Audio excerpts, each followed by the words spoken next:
Welcome to Hardwood Handicappers with Zach Cohen, right here on VSiN, the Sports Betting Network.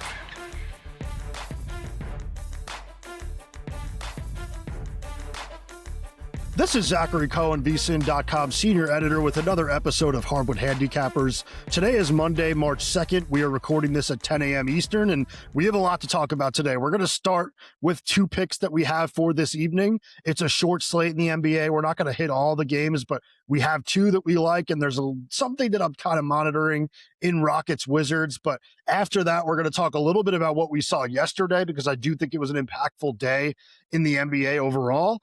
And then I want to talk a little bit about some teams and traits of those teams that have kind of stood out to me over the last 6 weeks or so, because I do think this is a portion of the year where, starting to break down sample sizes and see what teams are doing well can be very helpful when looking at futures. And I've been doing that all throughout the season, but I think that since January 15th, there are some telling numbers, and we'll get into that later. But I will start with Celtics Bucks at 7:30 p.m. Eastern for this evening.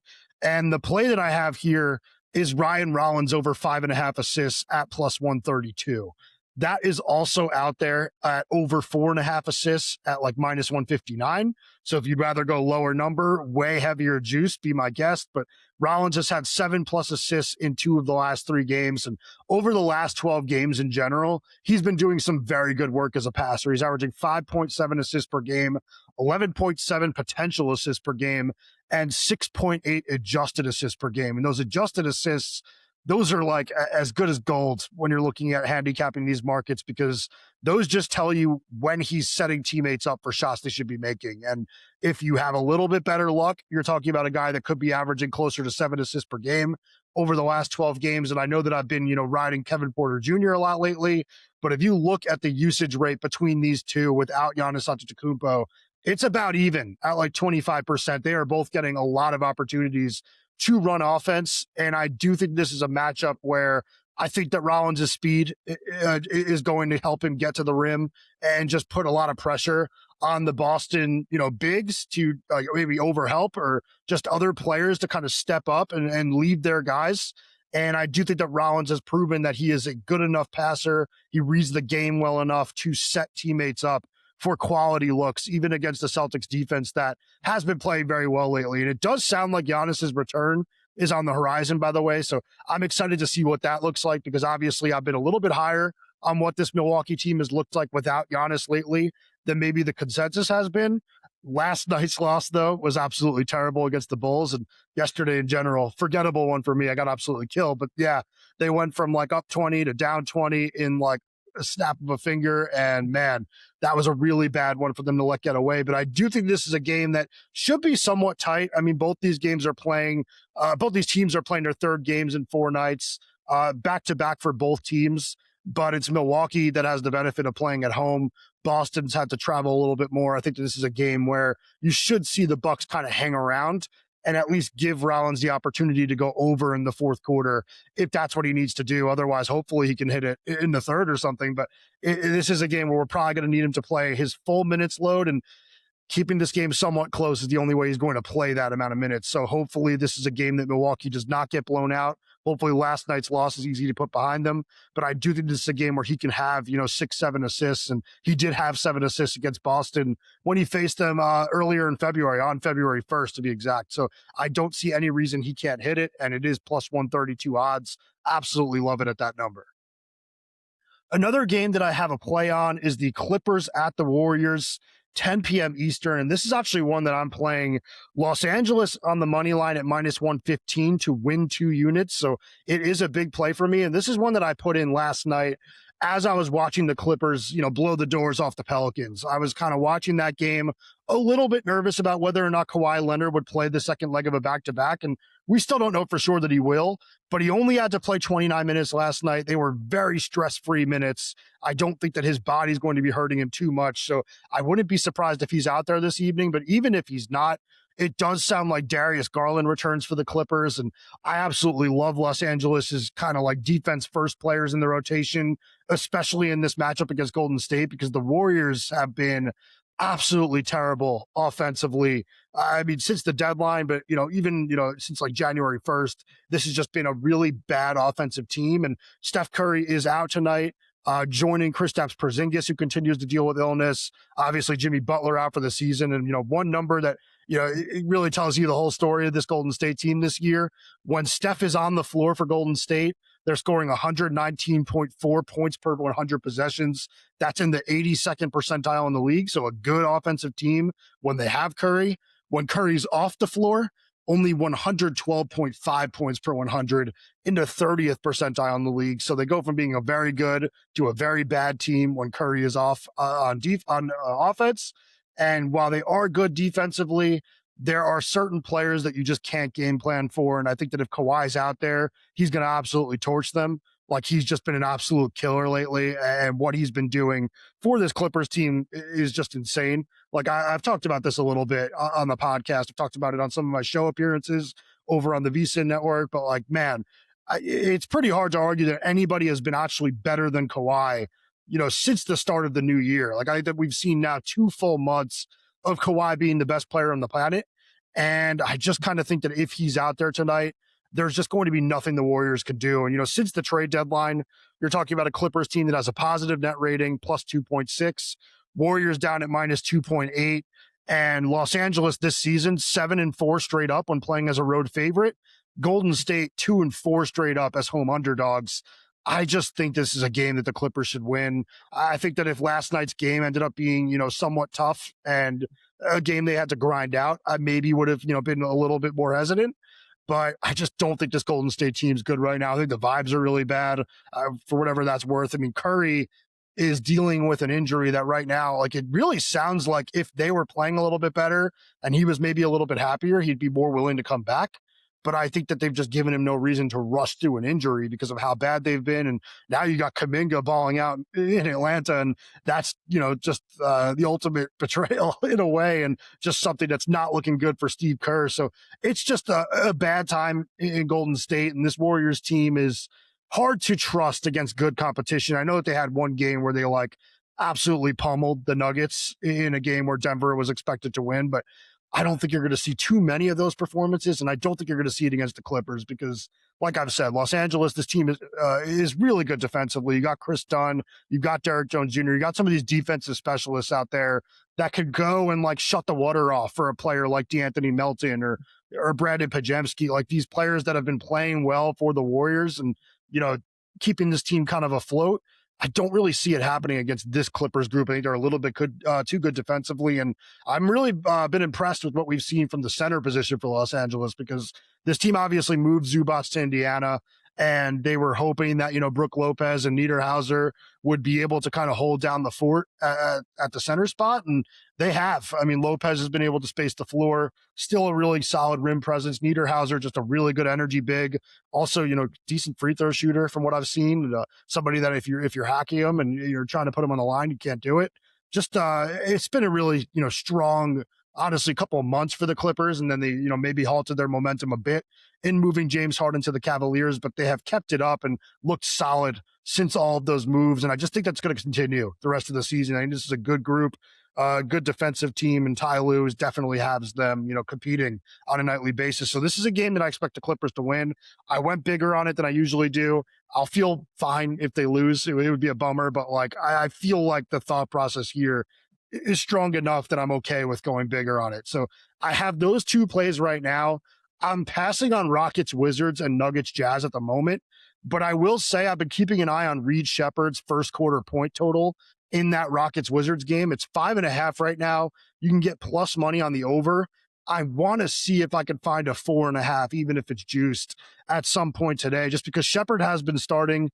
Wizards, one of the worst defensive teams in the league, guarding the 3-ball, guarding at the rim, everything. And Sheppard, I just think, is the type of player that could exploit, a terrible matchup like this, or, a great matchup for a scorer, but an awful defense is what I mean. So I think that Sheppard's going to knock down a couple shots early, and I would just like to win if, he makes a layup and a 3. I don't want to rely on 6 points. So I'm going to see where that stands.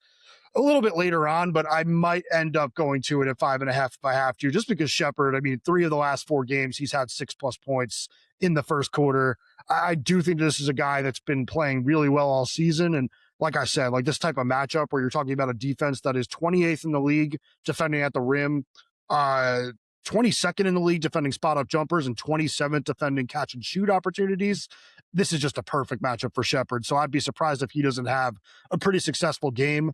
The reason I'm not going to his point total over the course of the entire game is like something that I've talked about quite a bit on this podcast is I think when you're facing these tanking teams and you're like a 20-point favorite, there's a really good chance that the player you're betting on will not be playing late in the third or the entire fourth quarter. So I just think that it's tough to take player props in these games that are expected to be lopsided. But right now I have those 2 other plays, might add another, but we still have plenty to talk about. If you're looking to sharpen your edge this NBA season, VSiN Pro is where to start. Get advanced analytics, player prop projections, and expert insights used by serious bettors every day. Try it out for only $9.99 for your first month and see what smart bettors are using to beat the books. Head to vsin.com/subscribe and check out all the subscription options. I've talked about this a ton, but like I really think the $9.99 offer is a great way to get involved at like a very busy portion of the sports calendar. I start writing up some of my NCAA conference tournament previews today. My managing editor, Adam Burke, already has a few of those up on the website. So, you know, March Madness right around the corner. You're getting a ton of our college basketball content and everything I'm doing for the NBA. Also, Indian Wells for all of you tennis lovers out there. I don't know how many of my basketball listeners are tennis fans, but I do a ton of Indian Wells stuff over at the website. So yeah, it's just a lot going on in addition to our MLB preview content. So would definitely strongly suggest jumping on that offer or taking a look at, you know, some of the long-term offers because we're offering deals on those too, but it is a great time to be a VSiN Pro. All right. Well, I mentioned that we have a lot to talk about and the stuff that I wanted to get into. It's kind of some recap of yesterday, but then also a little bit of stuff looking ahead to the rest of the season, kind of looking at some of the stuff that have really, you know, jumped out to me over the last 6 weeks. Like I've been going back to, like I've said, kind of smaller sample sizes to see if there are any teams that are standing out and might be worth a futures market play. That's kind of the way that I found, you know, the Pacers last year to win the East, which ended up paying off, and the Timberwolves to make, you know, to win the West, which didn't win, but got really close. They got all the way to the Western Conference Finals. I'm hoping to find a strike, lightning twice there and see if there's something that stands out and maybe we could hit on a long-term play. As of right now, it's not the case, but there is stuff that jumps off the page. So let's talk a little bit about that. But we'll start with Sunday.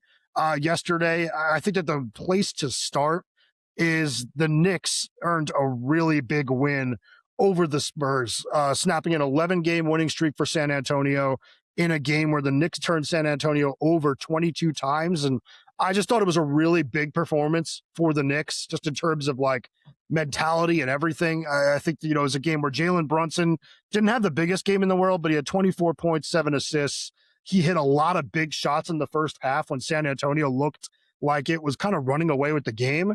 Brunson brought the Knicks back, made it close, and then eventually the Knicks, you know, flipped a switch and were winning the game big, and it ended up being a blowout. But it was a game where Brunson kind of did everything he needed to do.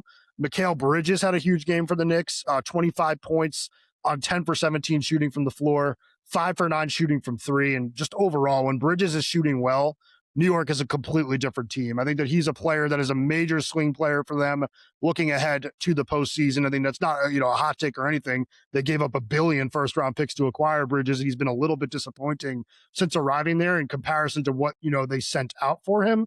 But yeah, when he's knocking down corner threes and just making defenses pay for packing the paint, it's, you know, a completely different version of this offense. And then Cat was not great offensively, but very good defensively, and we'll talk a little bit more about that later.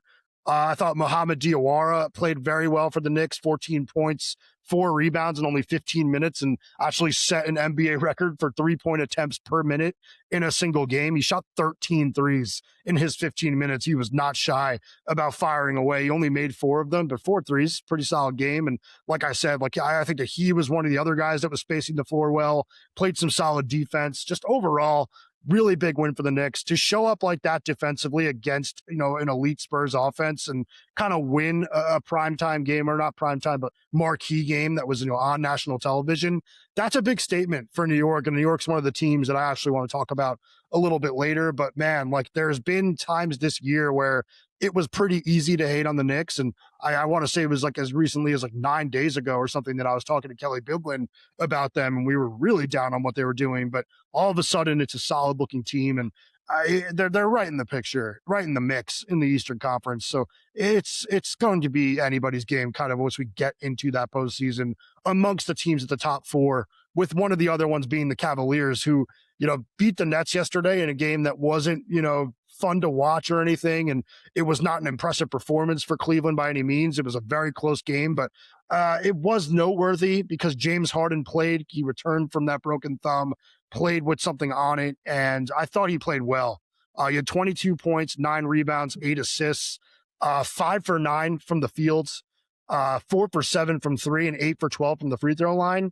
I think that overall, like everything looked fine with his jumper, and overall confidence-wise, he looked just fine going to the basket, willing to absorb contact, all of that. So I think that any concerns about what that thumb injury might mean for them as like a contender moving forward were kind of quieted. I mean, I am a little bit nervous about like what would happen if someone really makes, good clean contact on that thumb, like would that force him out of action? But it does seem like the splint or whatever he's wearing is going to protect him. And it sounds like an injury that's going to heal even while he's playing through it at some point over the rest of the regular season. So I just don't think there's a lot, to worry about there. And this is a team that I've said it before. Like I think that Cleveland is the best team in the Eastern Conference when Harden and Mitchell are out there. Mitchell just missed his 3rd straight game, so dealing with an injury right now. But this team is crazy deep at the guard position. They can afford to be without one of these guys every single night the rest of the season. But what you want is Harden and Mitchell to get a lot of time together to build chemistry for the postseason. But man, like the depth of this team is just insane right now. And it's not even factoring in Max Strus coming back, who it seems like that could be any day now. So it's a team that I think is going to go 8-9 deep in the postseason with guys you could really trust in a playoff series. And something that's actually surprised me is that Dennis Schroeder has seemingly gotten the first crack at, the backup guard minutes over Keon Ellis, who I thought was going to be the prize of that trade. But either way, Schroeder and Ellis are both playing well. I just really like the backcourt depth. I like the wings that they have. I know that it's not like the most inspiring thing in the world to like a casual fan, but like Jalen Tyson is a good small forward. Dean Wade is a good forward. I just really like this team right now, especially with the bigs getting to play off of both Harden and Mitchell. Those guys are so much more dangerous offensively when they are, just kind of being spoon-fed by Harden and Mitchell. So like overall, this team offensively and defensively looks great to me. And I just think that the Cavaliers are going to be the team to beat. It's just a matter of like getting guys healthy, getting them some time to play with one another. But yeah, I think that Harden playing well yesterday was something that needed to be mentioned, and something that I do think that was kind of impactful when looking at the rest of the season. Another game, and probably the last game we should talk about from yesterday, that I do think was definitely like, kind of a statement. Timberwolves go into Denver and beat the Nuggets. It was still another game for Denver where Peyton Watson and Aaron Gordon were out. So this Nuggets team still not healthy, but it was the type of win that kind of like validates my belief in Minnesota as a Western Conference contender, an NBA title contender for that matter. I just think that this team doesn't care when they play bad teams. And I know that that's not a really good like way of going about your business when you're not even like a top 4 seed in the West. Like you need to win your games and try to get into that top 6 and like just solidify yourself as a team that doesn't have to play in the play-in tournament. Like it's crazy that a team that, isn't coming off a title run kind of has that like championship hangover. But I do think that there's something about this team that's like, oh, we've made the Western Conference Finals 2 years in a row. How can we get up for a game against the Bulls? And I think you see it with the bad losses with this team, but you also see the other gear that they have in like wins over the Thunder, a win like this, that this team does have it in them to just kind of flip the switch, play elite defense, and then play some solid offense. And I think the offense was what was kind of impressive last night. It was not a game where like they were facing a really good defensive team or anything, but I thought that, Denver was doubling Ant and being very, very aggressive and just kind of blitzing him and forcing him to make decisions. And pretty much every single time, Edwards made the right read, got the ball out quickly, and trusted in his team to play 4-on-3, which he said after the game, like, I trust my 4 more than the other team's 3. I'll make that decision every single time. And he didn't just talk it, he walked it. And I do think that it was a game where, like, Timberwolves overall as a team were crazy efficient. Edwards had 6 assists to 2 turnovers. That was a good, stat line for him as a playmaker. overall, I really like the way that this team looks right now. I like that they play like an 8-man rotation already, that Chris Finch is already like in postseason mode. Bones Highland, by the way, played a great game for them yesterday. And I think that the pairing of him and Dosunmu off the bench looks awesome. Dosunmu has been great ever since arriving in Minnesota. What a great pickup for them. But overall, yeah, I mean, I'm just like fully feeling good about being a Timberwolves believer and a Timberwolves backer in the Western Conference, because it's not quite the Eastern Conference. I think there are 4 teams in the East that can win the East and like represent that conference in the NBA title, in the NBA Finals. And like, there's not much that separates those teams. It's not quite like that in the Western Conference. I think that like the Spurs and Nuggets fall a little bit below the Thunder, and then maybe the Wolves fall a little bit below the Spurs and the Nuggets. But I do have 4 teams in the West that can win the West. Timberwolves, one of them. They would have to play a great series, obviously, to knock off one of the teams ahead of them. But I don't see any reason they can't do it. And I think that this team is just being slept on a little bit, like just kind of using what we've seen from them already. Like, this is a proven playoff team that has just done, fantastic work in the postseason, and they got better from last year. I know that like it took a while for them to get there because they let Nickeil Alexander-Walker go to Atlanta, didn't really replace him. The stuff with the young guys didn't work out very well. I mean, Terrence Shannon Jr. is now getting DNPs. Rob Dillingham shipped off for Dosunmu, but now that they have Dosunmu, they have the same depth that they had last season. Edwards is better. Other guys are better. I just think this is a better team than we saw a year ago, and that was a team that, like I said, made the Western Conference Finals. I think that they can get to the NBA Finals. I really do. All right. Let's talk a little bit about the stuff that I just said before, like some of the sample size stuff that I like to do. So I've sorted at Cleaning the Glass back to January 15th. So from January 15th to today, what have I learned? What teams are standing out to me and looking, better than I think that people really realize? I'll start with the Spurs. There was a bad loss yesterday against the Knicks. There's no denying that, but 11-game winning streak heading into that one. And since January 15th, this team is 16-4 with a league best net rating of a plus 11.9. So outscoring opponents by 11.9 points per 100 possessions since January 15th, 16-4. They're number 2 in the league in points per 100. They're also number 4 in the league in points allowed per 100. I just think that like there's some skepticism about whether or not San Antonio can go out and compete this year and actually win a title this year, because they are a little bit young. And there's not really an example recently of like a young team just going right to the NBA Finals and winning it. We've seen teams get there and come very close and not get the job done. Like the Celtics are a recent example. The Thunder with like KD Durant, with Durant, Westbrook, and Harden. Like there are examples of it, but this team feels a little bit different just because Wemby is like such a freak that he completely changes the way like opponents play the game. I mean, even yesterday in a loss, like my big takeaway still would be that like for the entire first half, the Knicks were genuinely petrified of driving to the basket. You saw guys going to the rim and just pulling it out, taking like ugly looking floaters when like Wemby wasn't even jumping to block shots. He's just such a presence down there that in a playoff series, he's going to be a lot for opponents to have to deal with. And I do think that the backcourt is good enough right now, even though it's young, to go out and win multiple series. And then if you do see Spurs Thunder in the Western Conference Finals, like San Antonio is going to have the confidence to go out and win that series. Like the Spurs have been dominant against the Thunder during the regular season. Why wouldn't they believe that they can do it on the next stage? I know that the Thunder, it's now a situation where they've been there, done that, but I don't really know. I'm still not like, I don't want to say that last year was fluky, but they did get very fortunate with Halliburton getting injured in the NBA Finals. And I just kind of wonder if like the championship pedigree that you normally see other teams win and just kind of like throw into like their skill set or arsenal, whatever you call it. Like, I'm not sure that they have that. I'm not sure that they're going to go out there with like the complete belief that in a close game in the playoffs that they're going to like just buzzsaw teams. I just don't know that I see it. So I think that there's going to be something with this Spurs team feeling like they could beat the Thunder. And if they play one another, man, like I hope that we get it, because like, give me 6-7 games of that. I would love to see it. But I do think that San Antonio, like everyone knows they're good. I just don't know that people know that like for the better part of like 2 months now, they've been the best team in the entire NBA. So I think that was worth monitoring, worth mentioning. Another team that stood out when looking at stuff, the Celtics, 16-5 with a net rating plus 11.2. So right behind the Spurs when kind of looking at record and net rating since January 15th. And you could take that a step further too and say this team's number 2 in the NBA in points allowed per 100 possessions at 108.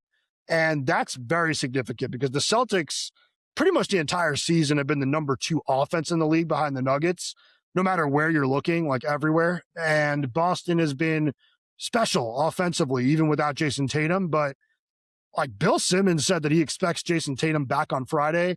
I don't know if Simmons was just saying that, like guessing, or if like he's heard things, but it sounds like Tatum's going to be back any second now. And if this team is like a top 5 defensive team without him right now, I'm not sure you can still say that they are, but for a pretty good, 6 weeks, they have been. Tatum's only going to make them better on that end of the floor, even when he's coming back from an Achilles injury, because his size is good. His, defensive awareness is good. His positioning is good. I just don't think you're getting worse defensively if you're like swapping out Baylor Shireman for Jason Tatum. So I think this team is now just like great on both ends of the floor. And that's why, like I said before, any of those 4 teams in the East can win. And, this Celtics team, they definitely can do it. Like, I think that maybe I'm a little bit more worried than others about their center position still. Like, Kata's been great this season, but like, let's see what he does in the postseason when, I don't know, I think his foul trouble might be an issue. Like, he is somebody that can be a little over aggressive as a defender, and Vooch has looked borderline washed with Boston. Like, definitely a backup center at this stage in his career. Maybe he can play in the playoffs, maybe he can't, but like in the right matchup, I could see teams really hunting him and doing damage, getting him into action. So I think that's where I kind of worry about this Boston team. And that's kind of a product of like the Celtics not believing that this year would be a year where they'd contend. This year they wanted to just be solid, keep things kind of afloat. And it was a gap year in the way that this was supposed to be a gap year for the Pacers, but then they just kind of exceeded expectations and played way better than anybody thought. Now, all of a sudden, they're in a situation where like Tatum's coming back and there's championship expectations. I just don't know that the roster is there yet. They need to make the move that like the Pacers made and go out and really get a really good center. Maybe Kata kind of proves me wrong and has a great postseason and he ends up being that guy. But I think that this team is like a piece or two short right now, but we'll see. But I did think it was worth mentioning that like this is a number 2 offense in the league. And for a really, lengthy time now, they've been the number 2 defense in the league right now. So they have a really strong kind of like statistical profile and like championship resume, honestly, because even when you look at something like Phil Jackson's like 40 wins before 20 losses rule, which says that like, NBA champions need to win 40 games before they lose 20. They were really close too. They ended up losing, I think they were 38-20. Now they're 40-20. So they were really close to satisfying that requirement. Only 3 teams in the league actually satisfied that, by the way. But Boston came really close. They are a top 5 team when you look at both offense and defense over the last 6 weeks. And, for, a good portion of this season, they've looked just elite on both ends of the floor. That is something that, like, I think, people need to take notice of right now because Tatum's only going to add to everything. All right, let's talk about the Hornets now because they're another team that just, like, continues to pop up when you look at these numbers. So since January 15th, I've talked about the juggernauts, and some of like the actual big brands in this league now, in the Spurs and the Celtics, but the Hornets are right there with them, 16-5 with a net rating of plus 10.8. They're number 1 in the NBA in points per 100 possessions, number 6 in points allowed per 100 possessions.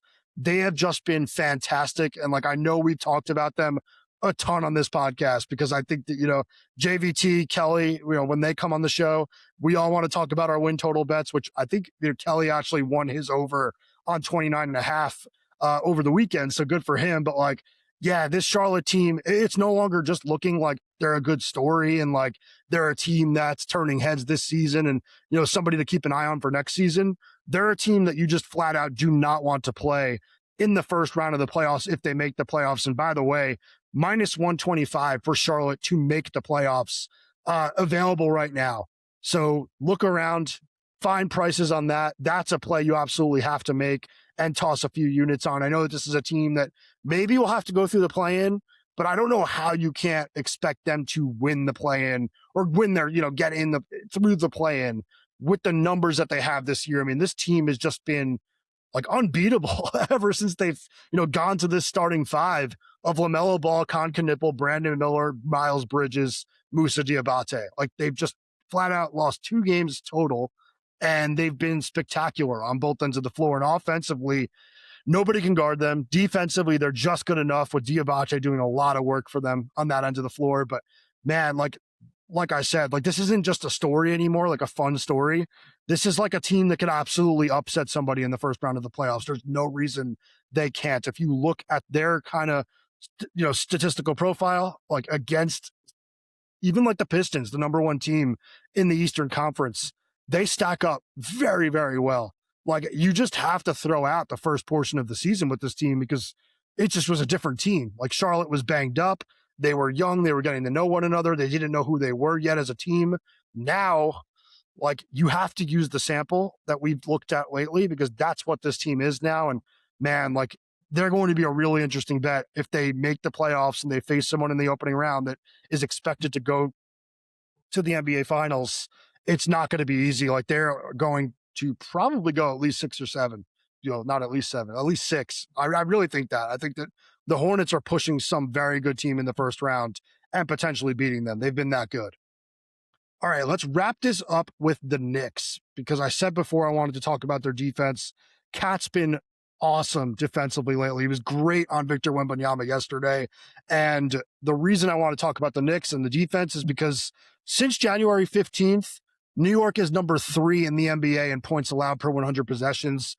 There were times in these last 4 weeks where like it looked like the sky was falling with the Knicks. And in this span where they're 14-7, by the way, there was like a players only meeting and people just completely writing off New York as an Eastern Conference contender. I would not be so quick to do that. This team has figured things out defensively. They have the pieces that they need to, like offensively. Like I think that worst case scenario, I've talked about this, like I talked about it when they hired Mike Brown. Like worst case scenario, if things still like don't look absolutely great and the way that you were hoping offensively, when you hire Brown, just making Cat comfortable, finding ways to empower OG Anunoby and Mikal Bridges off the ball. If all of that stuff like is still stalling out and failing at the end of the regular season, there's no reason you can't just jump back into Jalen Brunson hero ball, something that works in the postseason, and just go back to being kind of like a Tibbsy team. Like that was why I thought that hiring Brown made sense because like there was a world where he came in and he made the offense absolutely incredible. And the offense has looked really good throughout, the course of the season, but there's been moments where it's been shaky and there's been moments where guys have been unhappy, especially Cat. But like the downside, like just wasn't there for me. It's like, they know that a very simple offense of like rolling the ball out to Brunson is going to work. So why not try a bunch of different things? Just kind of see if you can hit, strike gold with a coach in Brown who's built some like very strong offenses throughout his career. I just thought that the upside was there. There wasn't a lot of downside. And I think we're going to see that eventually, that like, if this stuff isn't working, which it kind of has been, like, whatever, they'll just roll out the ball to Brunson and say, go win us a playoff series. He can do it. But like, I just think it's been very encouraging for the Knicks, like backers and fans, that the defense has really, really stepped up, and Towns especially has responded very well to all of the criticism. And it's going to be big that he continues to do that in the playoffs, because the weakness for this team, like everybody knows, is like that Brunson and Cat will probably be on the floor a ton together in the playoffs. And this team might not be good enough to defend with those two guys out there. But if Cat is holding his own against opposing bigs and just not being a complete sieve on the defensive end, like, this team could beat anyone. And that's why, all year I've just said 4 teams can win the East. The Knicks can absolutely win the East, especially just considering how tough it is to beat them at Madison Square Garden. I just think like this has been a very good stretch from them. And yesterday's win, it just stamped them as like an absolute contender in the Eastern Conference. Like, I still think the Cavaliers are the best team, but I've talked about like the Celtics and the Knicks being right there with the Pistons. I actually think the Pistons are the 4th best team in the Eastern Conference, at least the way that I see it going in the playoffs. But Yeah, I just think that like we need to throw some water on the fire that was in New York, because things have looked good when you actually look at their stats. You zoom out, take a breath, and see that this team has been a lot better ever since they've really kind of taken a look in the mirror and tried to figure things out. Before we recap our best bets for tonight, attention any listeners who are new to VSiN, signing up for our free daily newsletter is a great way to catch up. Delivered straight to your inbox every morning, VSiN's newsletter offers picks, data, and strategies for the day's betting menu. Sign up for free now at vsin.com/newsletter and start receiving your free newsletter tomorrow morning. That's vsin.com/newsletter. Stay ahead of the game and bet smarter with VSiN. All right, well, we talked about a lot today, and I only have 2 picks for this evening, so let's just kind of get them out there. I have Ryan Rollins over 5.5 assists at plus 132 in tonight's Bucks Celtics game. And then I have the Clippers money line minus 115 to win 2 units versus the Warriors. I had a really bad Sunday, so I could use these 2 wins to kind of get me right back in the green and feeling a little bit better as we head into this week. But yeah, I do feel really good, at least about that Clippers play. I mean, it could lose. Nothing's a sure thing, but like, man, it's just a really tough time to feel like you could back Golden State against any strong team. It isn't quite the Lakers level of like fade them when they face anyone good and play them when they face anyone bad. But I do think it's kind of similar to that. I think Golden State can be trusted to beat bad teams, can't be trusted to beat above average and better. And I think the Clippers are absolutely above average and better. So I think the Clippers win tonight. I'm willing to risk a little bit more on it than I normally do. Don't have a lot of 2-unit plays for this year. I usually do, but this is one of them. So hopefully we get these 2 plays. I'll think about adding Sheppard, and if I do, you'll see it on the Pro Picks page. You'll see it at the bottom of my column for tonight. But man, it's going to be a slow night tonight, but the rest of the week should be awesome for hoops. And hopefully you join me throughout the week with the Tuesday episode of Hardwood Handicappers, where hopefully we'll have Kelly Bidlin on. But all week we'll be doing these shows, and we'll have a lot to talk about. We are entering kind of the business end of the NBA season. I know that March Madness is going to be a big talking point for basketball fans, but this end of the regular season in the NBA is going to be awesome as well. So hopefully, you like, subscribe, everything to this show and be a part of what we're doing the rest of the season.